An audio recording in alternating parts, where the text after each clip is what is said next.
Nima Tavale Rudsari knows more about football than almost anyone in the world.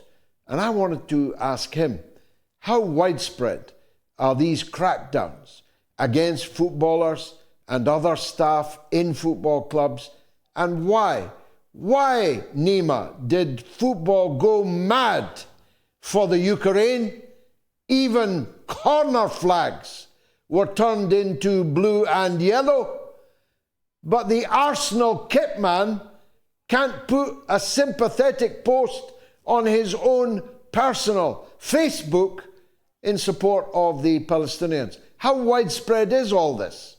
Good evening, George. It's good to be with you again, even though it's again under rather difficult and sad circumstances.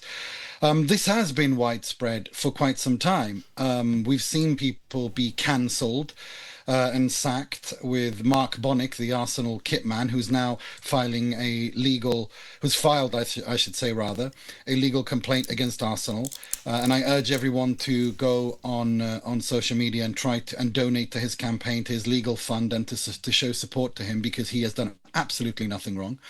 But this was very widespread. I mean, if we go back to the weeks after October 7th, what we do remember is, of course, several journalists with the British mainstream media in particular, The Guardian and so on, many of whom have actually active family members who are actively serving in the IDF, something they fail to disclose to their readers.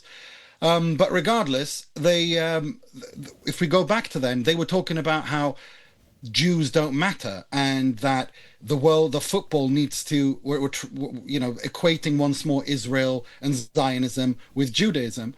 But a lot has happened since then, because nobody bought it, and the overwhelming majority of people didn't buy it. Now we're in a situation where, after almost 2 years of trying to get the International Olympic Committee, FIFA, to ban Israel and suspend them, we're now in a position, due to the ramped up genocide, or as Professor Norman Finkelstein called it, the final solution to the Gaza question that Israel is pushing. Now it's gotten so bad that we have the EU Sports Commissioner, Glenn Mikalev, saying things like there should be no space in sporting events to those who do not share our values, adding that I no longer understand, adding that he thinks that maybe Israel should be banned from sports, obviously just floating the idea, not doing anything about it. And this kind of echoes what we've seen from Friedrich Merz, the German chancellor, who's saying things like, I no longer understand what the Israeli army is doing in the Gaza Strip. With the goal that the civilian population is being impacted to such an extent, which again echoes what liberal Zionists have been doing and saying in the liberal Western democracies for quite some time now. And that is that it's, they're trying to rehabilitate, they're changing their tune slightly for two reasons. One is they want to save their own skin. The entire world has seen a live-streamed Holocaust and genocide, and now that's being ramped up. We've all seen the horrific images of the last 48 hours of pretty much the entire population of Gaza, all 2 million, or whatever's left of them after Israel has been murdering them indiscriminately for 2 years, almost 2 years, having been pushed to the south, banging for food, and then, as Professor Norman Finkelstein said, we know what they're going to do. They're going to do what they've always done when they mow the lawn. And these Western leaders and these Western journalists have seen that, and they no longer can pretend. I mean, the perfect example of that is Piers Morgan, who is the greatest example, I'd say, of the rat abandoning the ship. And as I said, they're doing this for two reasons. They want to save their own skin, but also because they know what's coming next. And that is the legal ramifications of this. And that is, all of them, politicians to these so-called journalists, like the gentleman whose name I alluded to earlier, and which you brilliantly have repeatedly destroyed so many times on his own show. I actually am starting to think that he's some sort of a masochist, and that's why he keeps bringing you on. He gets off on you humiliating him publicly. But that aside, if we talk about the reason why they're doing this is because they know that these indictments are coming. And let's remember, Julius Streicher was not even a member of the Nazi party, and he was convicted of crimes against humanity. And they know that this is coming, so they're trying to save their skin. But more importantly, what they're trying to do is they're trying to rehabilitate Zionism, liberal Zionism. They're trying to say that, no, Zionism isn't the problem. Netanyahu's the problem. The individual, it's one bad apple, not the whole bunch. But, we are talking about, if we just talk from the sporting perspective, in January 2025, the Palestinian Sports Media Association said over 708 Palestinian athletes have been murdered. Today, Abu Bakr Abed, football journalist turned war correspondent, who thankfully now is safely in Ireland, he said, he tweeted out that now over 270 footballers have been murdered, with Mohammed Abu Lebdah, the goalkeeper from Deir el-Balah, being the latest one to have been murdered. So, there's no way they can get the proverbial crap back into the horse. And that's why they are trying to save their skin. So we've actually seen a shift from this, because they whilst they're doing all of this, they're still banging on the anti-Semitism drum and all the nonsense that we've seen for, well, frankly, since 1948. But the problem is that nobody buys that stuff anymore. Well, I of course accept and agree with all of that, admirably, very succinctly put. But it begs the question, why did Arsenal choose this moment in time to sack their kit man over a Facebook post? Why did Gary Lineker get sacked from the BBC for the most mild reproach to the Israeli state? Why did the ownership or leadership of Barcelona FC, in protest at the Barcelona City Council breaking its relationship with Tel Aviv, bring the Zionist leaders to the Nou Camp to pose at the stadium in solidarity with Israel? Do these people just not see the writing on the wall? No, I think it's, the way I see it is again, they're trying to save and rehabilitate Israel. They are trying to save what can be salvaged, because they thought that they see the writing on the wall, but they're in damage control, essentially. That's from where I'm standing. That's how I see it.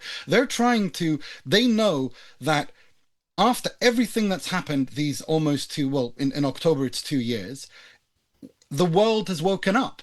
Their brand is toxic. The youth despise them, even in countries like America, which the great Jimmy Dore says is the most propagandized group of humans on earth. They're not even buying it anymore. You have even Trump's base saying that they're tired of Israel. Why is America fighting Israel's wars, and so on and so forth? It has reached the point now where they're in just complete panic mode, and they're doing everything and anything to damage control to save Israel and Zionism, because it's lost its legitimacy. And that's why it's really important to keep doing what everyone has been doing, all the activists, every demonstration, every petition, continue to not, to demonstrate, to petition and cancel all deals and financial deals, university deals, sports deals with Israel. Don't let them blame the genocide and Holocaust of the past since October 7, 2023. Don't let them pin that on Benjamin Netanyahu. Netanyahu is the perfect Israeli. He is the perfect embodiment of a sick, twisted ideology that permeates all of Israeli society, and which is the reason why Israel even exists. It's not one bad apple. It's a rotten rotten political ideology that is built upon the supremacy of one group over another. That's the issue, and that's what we have to remember. All of this comes down to that. They are trying to save Zionism. They're in damage control mode. Now, I know you're a great authority on football throughout the world, but I wonder if what happened to Clapton at the weekend has reached you yet. The game was abandoned, a cup final in which an East End team, Clapton, was winning 2-0. And the game was abandoned because there were Palestinian flags in the crowd. and the supporters refused to remove them. And the Clapton lads stood by their supporters, so the referee abandoned the game. I don't know if you're across that story, but if you are, say a word on it. Well, I mean, I assume Clapton is in the UK. I haven't heard entirely where that story is, but I assume it's in the UK, yes? Yeah, East End of London. Well, let's remember that Kneecap, the Irish trio, Mohara, is being, as you so brilliantly adumbrated on, what they are turning the law into an ass, to use your words.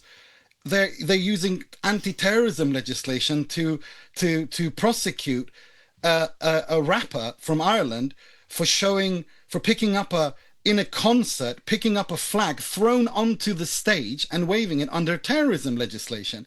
I mean, what that has happened is that it's made Kneecap even more popular and much more relevant. And because people aren't buying this nonsense anymore. And more people are demonstrating. And the more the state, whether it's the British state or the German state, who's particularly absurd and has overreacted in this regard, the more they use use repressive means to suffocate this protest, the bigger the backlash is going to be. And that's why they're almost dumbfounded. They don't know what to do anymore. And so they're overreacting and turning, the Streisand effect, as you said, as you brilliantly alluded to the other day. That's what this is. And, because we've reached the point where we're circling the drain.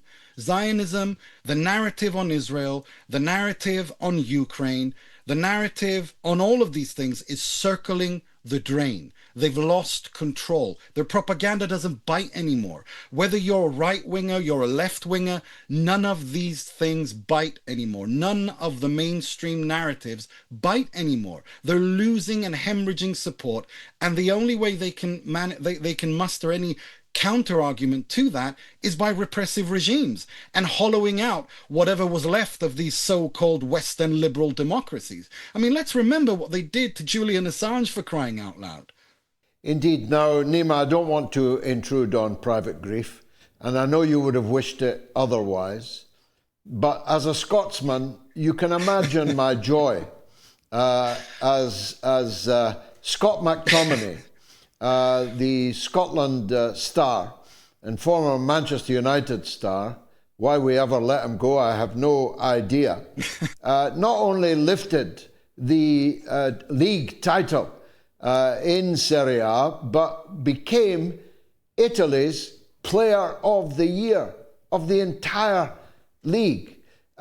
What a phenomenon Scott McTominay in Napoli has turned out to be. You couldn't have written this.